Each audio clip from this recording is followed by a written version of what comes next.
Gente, no vídeo de hoje nós vamos ter dois assuntos. O primeiro, extremamente negativo para várias pessoas aqui do nosso país. Não posso dizer que para todo o país, porque está segmentado por estado. O que vai acontecer? Além do governador, aqui da onde eu falo, do Rio Grande do Sul, enviar para a Assembleia Legislativa do Estado uma proposta de aumento de ICMS a partir do ano que vem, vários outros governadores estão partindo para o mesmo caminho, e isso seguramente é uma traição à população de cada uma dessas unidades da federação. Eu já vou tratar disso, mas pelo menos depois nós vamos abordar uma coisa que pode sair muito agradável para a gente. Está acontecendo uma treta, uma briga muito grande ao nível da OPEP, que faz com que tenhamos boas chances de assistirmos ou usufruirmos de uma redução do preço dos combustíveis aqui no Brasil também. Meu nome é Eduardo Starosta e esse é o canal Fora de Curva. Bom, pessoal, eu nunca comecei um vídeo assim, mas faço questão de ler uma partezinha da nossa Constituição Federal. Mais notadamente o artigo 1º, para entrar depois no que eu quero falar com vocês. Olha só, Constituição de 1988. Título 1 dos princípios fundamentais. Artigo 1º. A República Federativa do Brasil, formada pela união indissolúvel dos estados e municípios e do Distrito Federal, constitui-se em Estado democrático de direito e tem como fundamentos: 1. A soberania. 2. A cidadania. 3. A dignidade da pessoa humana. 4. Os valores sociais do trabalho e da iniciativa privada. E 5. Pluralismo político. Parágrafo único, que é o tema central do papo nosso de hoje. Todo poder emana do povo, que o exerce por meio de representantes eleitos ou diretamente nos termos desta Constituição. Gente, repetindo esse parágrafo 1º da Carta Magna do Brasil, a gente já vê que muitas das coisas que estão consagradas nesse texto, muito bonito, por sinal, não estão sendo levadas a sério. Será que realmente o pluralismo político, a diversidade de pensamento é respeitada no Brasil? Eu pessoalmente acho que não. Nós estamos vivendo uma fase muito fundamentalista. Mas vamos para o parágrafo único, aquele que todo o poder emana do povo. Parece uma coisa muito demagógica, mas Constituição é a lei maior de um país, então tem que valer. E aí eu pergunto especificamente para você, quando foi na hora de depositar a cédula, não a cédula, mas o voto digital na urna eletrônica, para eleger o deputado estadual, o governador, o deputado federal, senador, presidente da República? Algum deles falou muito claramente: se eleito for, eu prometo que vou subir os impostos? Acho que falei exatamente o contrário. Afinal de contas, quem é que ia se eleger por cargas da água? Ou porque cargas da água alguém ia votar num candidato que prometesse aumentar impostos? Só que olha o que está acontecendo. Câmara Federal e Senado estão aprovando uma reforma tributária, primeira parte apenas, que tem coisa pior para vir, que simplesmente aumenta a contribuição de cada um dos brasileiros quando vai consumir qualquer coisa que queira comprar no mercado. É o Imposto sobre Valor Agregado, tal do IVA, que deve chegar, segundo falam as más línguas, a 27,5%, que seria o tributo sobre consumo mais caro do mundo. E os governadores que tanto defenderam essa tal de reforma tributária, agora estão repensando as suas posições e patrocinando altas tributárias ao nível de ICMS junto às suas respectivas assembleias legislativas. No início da semana, até comentei sobre isso a respeito do governador do Rio Grande do Sul, Eduardo Leite, mas ele não está sozinho. O Leite tem a proposta de aumentar o ICMS gaúcho de 17% para 19,5%. É uma paulada. Mas olha só, ontem mesmo, final da tarde, quase chegando à noitinha, a Assembleia Legislativa do Estado do Maranhão aprovou um aumento do ICMS naquele estado de 20% para 22%. Querem mais? Todos os governadores do Sul e Sudeste estão em vias de aumentar ICMS também nas suas unidades da federação. Única e honrosa exceção, Santa Catarina, governada por Jorginho Melo. Parabéns ao Melo, ele está sendo coerente com sua proposta eleitoral, enquanto os outros realmente estão fazendo o que se chama de estelionato eleitoral. E aí, o que nós podemos fazer em relação a isso? Se eu dissesse para vocês, se eu colocasse, olha empresas, olha cidadão, vamos tentar parar de pagar ICMS. Antes disso, eles justificam essa alta tributária, essa alta do ICMS, por conta de uma defesa em relação aos ônus que seriam causados pela reforma tributária. Olha, não foram eles mesmos que batalharam pela aprovação desse imposto sobre valor agregado, desse imposto sobre consumo unificado nacionalmente, e agora vem falar para a gente aqui, que não somos nada ingênuos, especialmente quem assiste fora de curva, que tal medida é defensiva para não perder a arrecadação por conta dessa reforma tributária federal que eles mesmos defenderam com unhas e dentes e orientaram seus parlamentares para fazer o mesmo. Eu ia dizer que besteira, gente, mas melhor falar que sacanagem que nós estamos passando. E nós, cidadãos, como é que poderíamos reagir em relação a isso? Primeiro, evidentemente, não votar nas mesmas pessoas que prometeram, especialmente, não aumentar impostos ou até diminuir e acabaram entrando na onda das elevações tributárias. Mas isso aí basta? Não basta.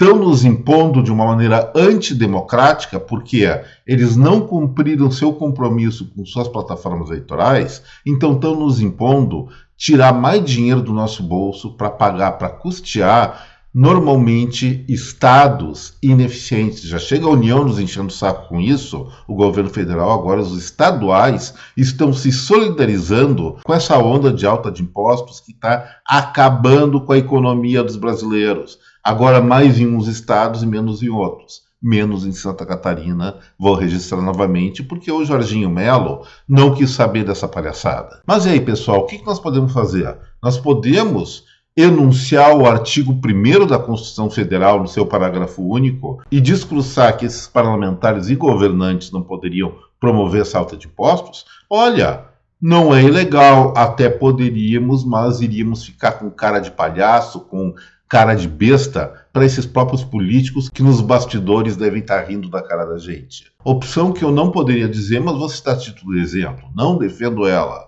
Parar de pagar impostos, consumir do mercado informal e as empresas também passarem a trabalhar mais informalmente, no sentido de não reconhecer essa autoridade. Lógico que isso é proibido, isso se chama desobediência civil e é crime, então não vamos por esse caminho.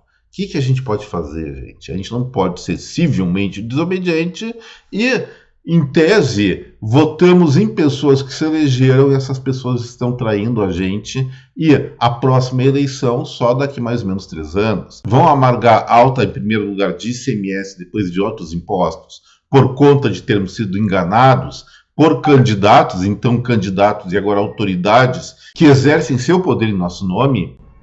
Gente, parece ser um beco sem saída. O que eu posso pensar? Eu diria o seguinte: você que quer investir, que tem dinheiro, não invista no seu estado que aumentou o ICMS. Por que não pensar em recompensar aquela unidade da federação como Santa Catarina, que não entrou nessa onda maluca? Existem outros estados no Brasil que eventualmente vão manter seus impostos, seu ICMS, congelado nas tarifas anteriores, que já são caros para dedéu, e essas unidades da federação devem ter toda a nossa simpatia. Além do mais, o consumidor, o que poderia fazer? Preferencialmente adquirir produtos dos estados que cobram ICMS menor, ainda mais porque esse tributo tem sua incidência na origem. Tem o interestadual, uma confusão, mas é uma questão moral. Só que tem um outro problema com essa proposta que eu fiz. Se a gente para de gastar na nossa cidade, no nosso estado, o que vai acontecer? Vamos nos empobrecer mais ainda. Qual é a alternativa, então? Fazer cartinha para o governador do estado, para os deputados estaduais, dizendo: meninos, não façam isso, que é muito ruim? Olha, como eu falei, eles vão rir da nossa cara, daqui a pouco eles acham, como diria Fernando Collor de Mello, logo depois do seu impeachment, o povo tem memória curta, então eles apostam no nosso esquecimento para depois vir com aquela enrolação daqui 3 anos, buscando novamente eleição para os seus cargos. O que a gente pode fazer, gente? Pessoalmente, eu não tenho ideia. E quando eu fico assim, realmente tal situação me incomoda muito. Só nos resta, eventualmente, sair de nariz de palhaço pelas ruas, com alguma placa ou algum adesivo, dizendo: eu votei em quem me faz pagar mais impostos. Gente, pelo menos daqui a 3 anos, não vamos esquecer dessa brutal sacanagem que estão fazendo com a gente. Já passou do tempo de nós mudarmos nossos representantes, tanto nos poderes executivos como legislativo, e confiar que uma renovação, mas uma renovação mesmo, não só de pessoas, mas de mentalidades, faça com que essas pessoas eleitas realmente exerçam o poder em nosso nome a partir de uma plataforma eleitoral que deveria ser honrada. Por falar nisso, talvez uma emenda à Constituição interessante seria a obrigação do candidato a se comprometer com suas propostas eleitorais sob pena de mandato. Talvez assim as coisas melhorassem um pouco. Só estou pensando alto nesse momento. Mas chega dessa palhaçada da politicagem nos estados do Brasil, sobre a União de fala predominantemente, e vamos agora para o segundo assunto do Fora de Curva, que diz respeito também a nosso interesse, mas pode ser uma coisa legal, referente à provável queda do preço dos combustíveis. Mas antes disso, não esqueça do seu like, do compartilhamento desse vídeo com essa rede de contatos, e as pessoas que estão assistindo ou ouvindo o Fora de Curva pela primeira vez, eu faço o convite para se inscrever aqui no canal. Bom, então vamos lá. Petróleo está nas últimas semanas em queda. Como eu comentei algumas semanas atrás, logo no início da guerra entre Israel e os grupos terroristas que fizeram os atentados no Estado Judeu, o petróleo, até por força das pressões iranianas de vários países árabes que se solidarizaram especialmente com Hamas, subiu num movimento especulativo. Mas antes disso, a Arábia Saudita estava liderando uma iniciativa junto ao OPEP, que é o cartel dos exportadores, dos maiores exportadores de petróleo, no sentido de reduzir a oferta global do ouro negro para aumentar o preço, porque eles achavam que estava muito baratinho. No início deu certo, o governo saudita, numa medida unilateral, reduziu a sua produção e o valor do petróleo Brent, que é o de melhor qualidade, começou a subir a partir da última semana de junho, mais ou menos, saindo do patamar de $74 o barril para a máxima de $96,55, quase $100 o barril na última semana de setembro. A partir da entrada de outubro, mais especificamente, o preço do ouro negro começou a cair. E cair de uma maneira bastante significativa. Tudo bem, esse momento de quase chegar a $100, como eu disse, tem a ver com o momento especulativo dos conflitos no Oriente Médio, mas o que aconteceu? Agora, hoje, dia 22 de novembro, o preço do barril de petróleo está fechando quase que abaixo de $80, chegando no patamar de $70 o barril. Isso aí já é bem abaixo do preço praticado imediatamente antes do início dos conflitos bélicos, como eu falei, do ataque do grupo terrorista Hamas a Israel. Então, o que será que está acontecendo? O momento especulativo passou e perderam a conta da história? Acho que não. Vou contar a historinha para vocês e isso pode nos beneficiar muito. E se isso realmente acontecer, e acho que vai acontecer, o barril do petróleo pode cair até abaixo de $70. Por que eu digo isso? Como eu falei, a Arábia Saudita unilateralmente começou a reduzir sua produção para fazer com que a oferta mundial do petróleo se reduzisse também, aumentando o preço, lei da oferta e da demanda. Só tem o seguinte: a Arábia Saudita diminuindo essa produção, como eu falei, os preços aumentando, começou a ficar mais atrativo e os outros países da OPEP se fizeram de doido e mantiveram seus patamares de extração do ouro negro.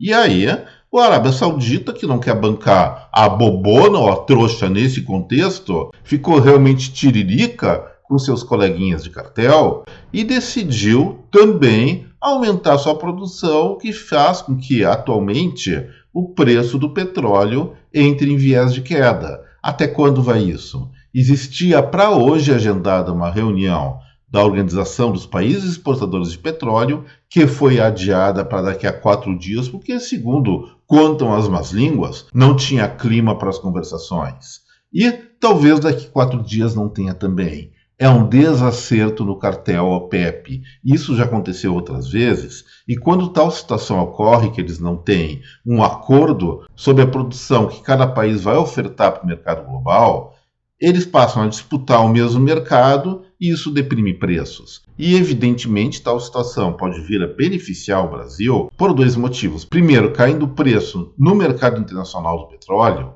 mesmo que não exista aquela metodologia da paridade que existia antes, que o Jean Paul Prates acabou com ela na Petrobras, o fato é que o mercado global exerce sim influência sobre a nossa Petrobras, sobre o mercado brasileiro. Em segundo lugar, a grande pedra no sapato aqui no Brasil em relação à dependência de petróleo não é o ouro negro em si, não é a gasolina, mas sim o diesel, que nós importamos ainda 25%, em torno disso que consumimos.